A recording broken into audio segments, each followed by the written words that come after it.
तो अब हम आ गए हैं गोवर्धन पर्वत और यह है गोवर्धन पर्वत का दान घाटी मंदिर। इसी मंदिर का दर्शन करके गोवर्धन पर्वत की परिक्रमा की शुरुआत की जाती है और यह वही गोवर्धन पर्वत है जिसे भगवान श्री कृष्ण ने अपनी छोटी उंगली पे उठाया था।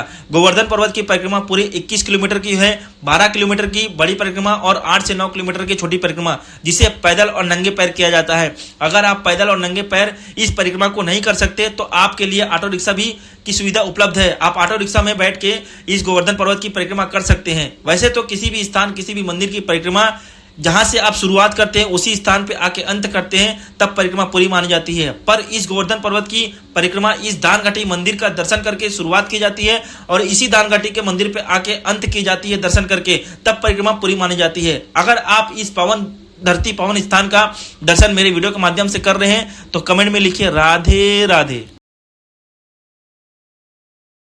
तो हम आ गए हैं गोवर्धन पर्वत का परिक्रमा करते परिक्रमा मार्ग पे और परिक्रमा मार्ग पे आगे चलते ही इस स्थान का सबसे पहला तीर्थ स्थल जो है गोविंद कुंड, वही कुंड है जब श्री कृष्ण ने अपनी छोटी उंगली पे गोवर्धन पर्वत को उठाया था और देवराज इंद्र का मान भंग किया था। देवराज इंद्र क्रोध में मूसलाधार वर्षा करने लगे ताकि पूरे ब्रज में बाढ़ आ जाए और ब्रजवासी उस बाढ़ में बह जाए। और जब श्री कृष्ण ने अपनी छोटी उंगली पे पूरे गोवर्धन पर्वत को उठाया तो देवराज इंद्र सोचने लगे कि श्री कृष्ण साधारण बालक नहीं है। तब उनको पता चला तो ये नारायण के 8वें अवतार है। देवराज इंद्र गोवर्धन पर्वत आए और जल से श्री कृष्ण का अभिषेक करने लगे। उसी जल के अभिषेक से यह कुंड बना और इस कुंड का नाम गोविंद कुंड पड़ा। उसी समय श्री कृष्ण का भी नाम गोविंद पड़ा और फिर देवराज इंद्र इसी कुंड में स्नान करके अपने सारे पाप धोए और श्री कृष्ण को प्रणाम करके वहां से चले गए।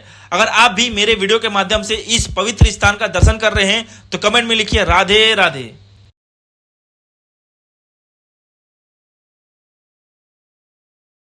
गोवर्धन पर्वत का परिक्रमा करते हम परिक्रमा मार्ग के आगे आ गए हैं दूसरे तीर्थ स्थल पर जो है लुकलुक दाऊजी। वही स्थान है जहां पे दाऊजी श्री कृष्ण के बड़े भाई बलराम जी शेर का रूप धारण किए थे। जब श्री कृष्ण अपने गोपियों के साथ मिलकर, सखियों के साथ मिलकर महाराज कर रहे थे तब दाऊजी यहीं पे शेर का रूप धारण करके बैठ कर छुप छुप कर लुक लुक कर महाराज का आनंद उठा रहे थे। तो यह है वह मंदिर लुकलुक दाऊजी। अगर आप मेरे वीडियो के माध्यम से इस पावन स्थान का दर्शन कर रहे हैं तो कमेंट में प्रेम से लिखिए राधे राधे।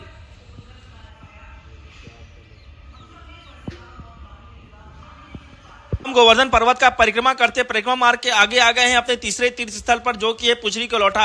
यह वही स्थान है जब श्री कृष्ण ब्रज छोड़कर जा रहे थे तो उनके साथ उनके साथी मधुमंगल भी जा रहे थे। तब श्री कृष्ण ने अपने मधुमंगल सखा को बोला कि नहीं, तुम यहीं पे रुको और मेरा इंतजार करो, कोई भी ब्रजवासी जब आएगा तुमसे पूछेगा तो तुम बताना कि श्री कृष्ण कहाँ गए हैं। तब मधुमंगल जी ने श्री कृष्ण से पूछा कि सखा तुम कब लौटोगे। तब श्री कृष्ण ने कहा कि मैं परसों लौटूंगा। कोई भी ब्रजवासी आके मधुमंगल जी से जब पूछता था तो मधुमंगल जी सब बताते थे और बोलते थे कि श्री कृष्ण परसों लौटेंगे।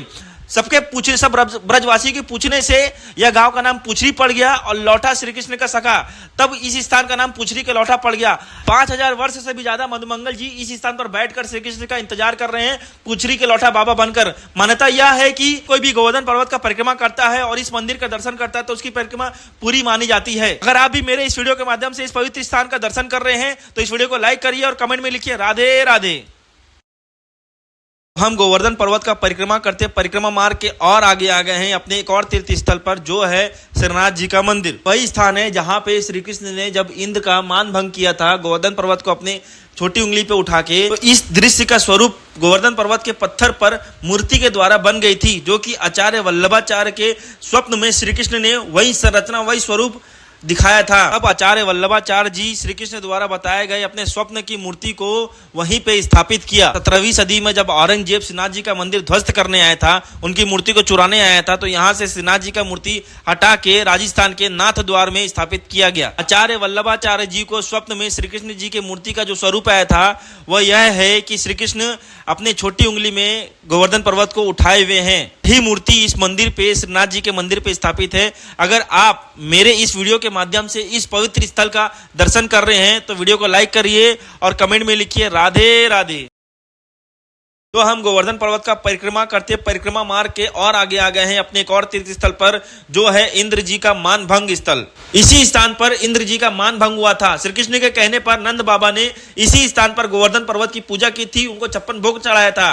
और इसी स्थान पर इंद्र जी को लगा कि उनका मान भंग हुआ है और वह मूसलाधार बारिश करने लगे ताकि ब्रजवासी उस फिर श्री कृष्ण ने लीला दिखाकर पूरे गोवर्धन पर्वत को अपनी छोटी उंगली में उठाया था, पूरे ब्रजवासियों की रक्षा की थी। अगर आप मेरे इस वीडियो के माध्यम से इस पवित्र स्थान का दर्शन कर रहे हैं तो इस वीडियो को लाइक करिए और कमेंट में लिखिए राधे राधे।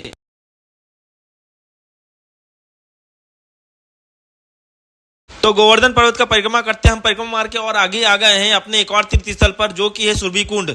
जब इंद्रदेव का वहम और अहंकार टूटा तब इंद्रदेव अपने साथ में सुरभि गाय को स्वर्ग से लेके आए थे। उसी गाय के खुर से इस कुंड का निर्माण कराया और उसी गाय के दूध से श्री कृष्ण का अभिषेक कराया और उनसे क्षमा मांगी। मान्यता यह है कि जो भी कोई व्यक्ति इस कुंड से में स्नान करता है और इस कुंड के जल से आचमन करता है तो उसके सारे पाप धुल जाते हैं और उसे ब्रज प्रेम का वरदान मिलता है। तो अगर आप भी मेरे इस वीडियो के माध्यम से स्वर्ग से आए सुरभि गाय के खुर से बने इस कुंड का दर्शन कर रहे हैं तो इस वीडियो को लाइक करिए और कमेंट में लिखिए राधे राधे। महाप्रभु बैठक यह वही स्थान है जहां पे श्री कृष्ण जी अपने बड़े भाई बलराम जी के साथ बैठकर, अपने सखाओं के साथ बैठकर, अपने महामंत्रियों के साथ बैठकर बैठकी लगाया करते थे। यहीं पे सभा लगाकर पूरे ब्रज में राज किया करते थे। वह स्थान है जहां पे श्री कृष्ण का राजा स्वरूप में मूर्ति रखी गई है। बाकी आप सभी स्थानों पे जाकर अगर दर्शन करेंगे तो कहीं पे श्री कृष्ण का बाल स्वरूप पे मूर्ति रखी गई है, कहीं पे राधा रानी के साथ मूर्ति रखी गई है, राधा रमन जी, राधा वल्लभ जी, मदन मोहन जी, बाके बिहारी जी। पर यह महाप्रभु बैठक एक ऐसा स्थान है जहां पे श्री कृष्ण का राजा स्वरूप में मूर्ति रखी गई है। यह वही स्थान है जहां पे श्री कृष्ण जी राजा बन के पूरे ब्रज में राज किया करते थे। अगर आप मेरे इस वीडियो के माध्यम से इस पवित्र स्थान का दर्शन कर रहे हैं तो इस वीडियो को लाइक करिए और कमेंट में लिखिए राधे राधे।